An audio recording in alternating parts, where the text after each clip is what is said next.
How's it going, guys? This is Dan from Dan Reviews It All, and today we are talking about the DeLonghi Magnifica beans to cup coffee machine and why it's probably the best domestic coffee machine on the market. Let's take a look.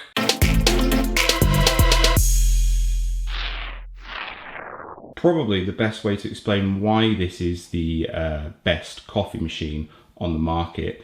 If you're looking for a beans to cup solution, there's also obviously pod machines, there's granule machines, there's ground coffee only machines, percolators, but beans to cup really has its advantage because you can buy the beans and they get ground up in the machine before it's deposited into the cup.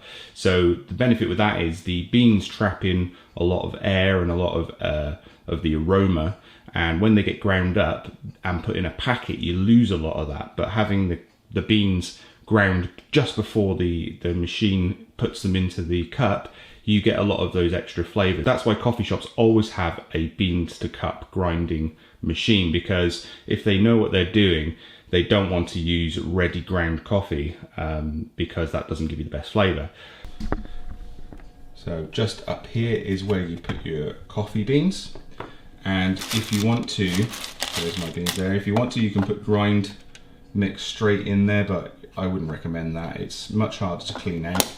Really, this is a beans to cup machine, but if you have nothing else, go ahead and use it. This little dial here is based on how big the coffee beans are and how much you want it grind up. Generally, coffee beans are all the same size, actually. It's more to do with how much you want them ground up into granules. You can have coarse ground coffee or you can have fine ground coffee, but that's what that's for there. So it's currently in sleep mode now. If I go ahead and turn it on, it indicates what it's doing. It says it's heating up, but what it's going to actually do first is a clean cycle. It does this every time you turn it on and every time you turn it off, and that is just to make sure that there's no old coffee debris left in the valves before you make your cup. The last thing you want is having a sour cup of coffee because there's a little bit of old water in there.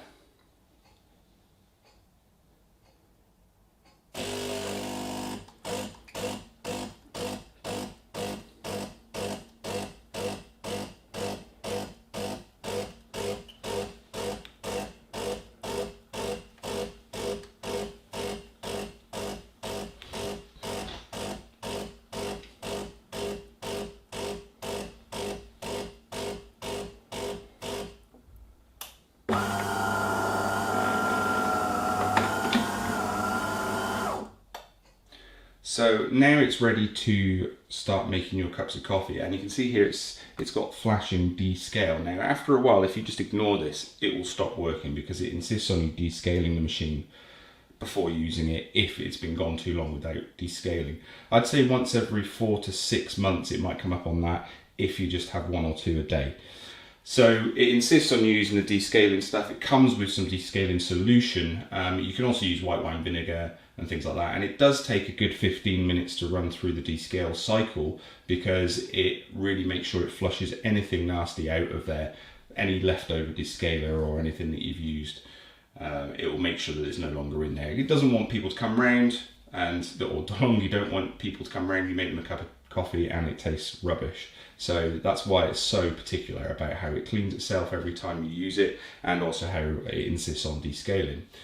So just to show you how easy this is your drip tray right here, and if you want to empty that, I empty it as regularly as possible. I actually put something under there when I'm not using it, so if I forget to empty it, it will just go straight into a cup and I can empty that, and it stops this getting so dirty as well. But all you do is you slide it forward like that, and here is also your when it says to empty the grind container, this is your coffee grinds. Now one of the reasons this is so good is the DeLonghi range.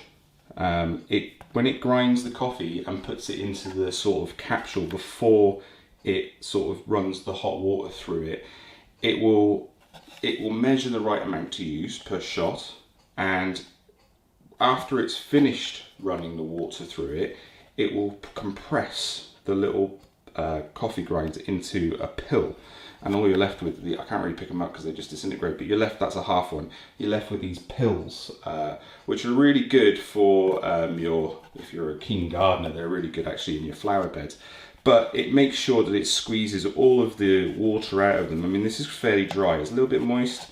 I've had one this morning already, so it is a little bit moist, but these are very dry in comparison to if you just use a filter coffee. It actually squeezes out the extra moisture. So all you do is you go and empty that into the bin and then put it back into position, nice and easy, and slide it back in when you're done. Now if you want to empty the water from the drip tray, you take this top plate off, stainless steel. I've had this through the dishwasher, I've scrubbed it and it's never lost its sort of shine. So this is clearly stainless steel all the way through. And here is your drip tray, and you can see it gets a lot of sort of yucky water in there. So best thing to do is to have something there that stops the drip actually going into the tray. This red thing in the middle here is a float, and it indicates to you when the drip tray is full, so you don't get an overflow. And all it does actually, very simply, is if you put that back on, you can't see the float, and then when the drip tray is full, you'll see that little bead appear here. So that's what that's for. So pop that back in, and all you do is slide it back in, and that is it. That is how you empty the drip tray and empty the grinds container. If you want to fill it up with water, you pull this out, and this is a 0.8 litre water container, I believe, which is about 3 or 4 cups of what I have, which I'll show you in a minute. And all you can do is you can lift that off there, fill it with water, and then it's so easy, just pop it back into position and slide it in, and it's ready to go. So some of the features of this machine is it has several different sizes of coffee, and you have some extra little features here depending on what you're using. So the long coffee function is probably the one you would go for, but in fact I don't use that because it will give you a double shot, which is what you want, but actually it doesn't fill it with water enough. So I use the long coffee function single, which gives you a bit of extra water in your cup, and then I press it twice to give me a two-thirds of a full coffee cup, and then I can top it up with milk. So let's go ahead and do that.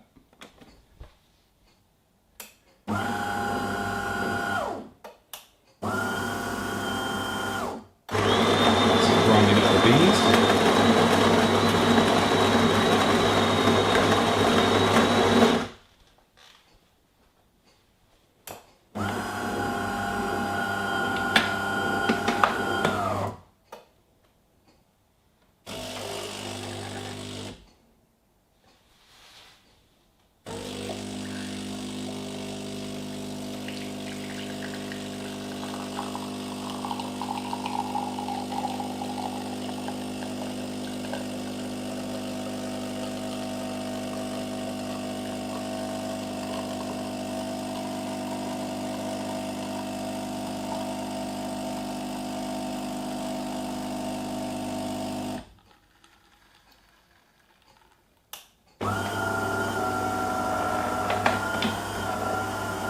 And there you go. So that is one shot. It's just over a third of a cup, I would say. But that's not enough, obviously. But you put more milk in there, you're only really getting half a cup. So I let it go through again. But one thing I want to show you though is you see at the top here, but I won't be able to do this when it's full. But you see the top here, all this foam. Now that is what you get when you grind beans instead of using granules. That is the sort of air that was in the coffee bean. And once it's been ground up and pressed, it sort of infuses the water with a bit more air, and what you get is this sort of foam left at the top. So that's the reason that I would only ever go for a beans to cup coffee machine myself. If we go again, let's do the next one. If you use the long coffee function, it will do it twice for you, and that might be enough if you only have sort of small cups, but I like a big cup, and so I take the extra time to come over and press it again. Rather than use the long coffee function.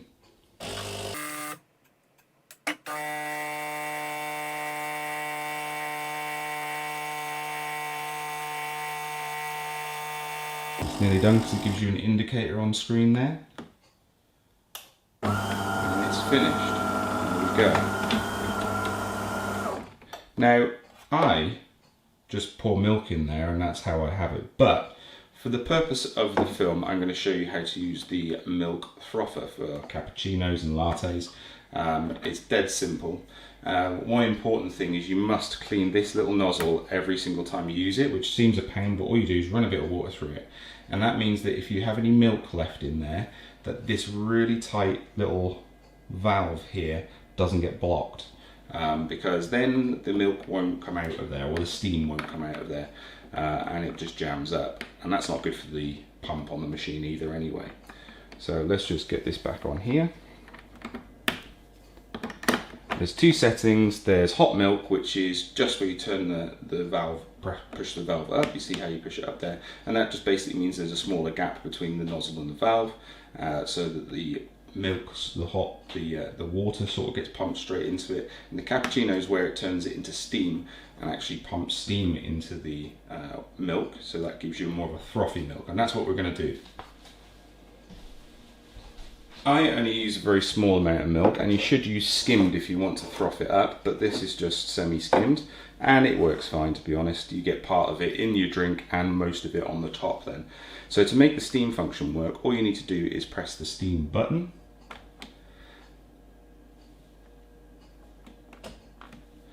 And it will start to heat up the elements ready to pass the water over and turn it into steam.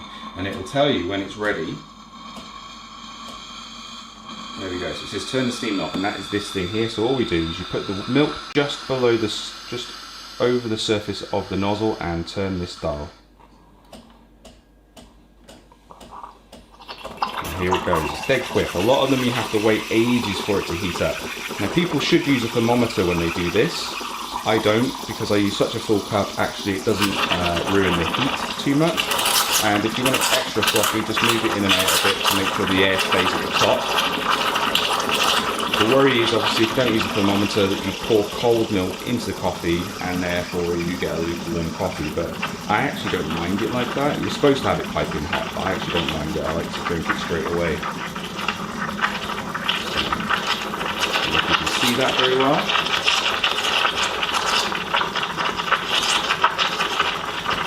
And you can keep going for as long as you want with this. But what I do is I like to have half and half, so I get a good mixture of milk in the coffee and just a bit of foam on top. Turn that off. There it is, so you've got like a half foamy, half milk. And all you need to do is tip it straight into your coffee, like that. The foam will hit the top. Get all that out of there. And it's also mixed a good amount of milk into the coffee. Now look at that. What a wonderful coffee. Oh, let me just have a little.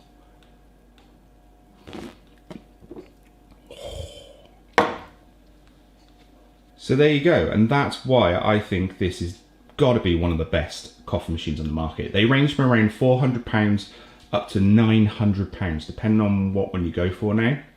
This one is a slightly older one, and I've really put it to the test to prove that it is a good one.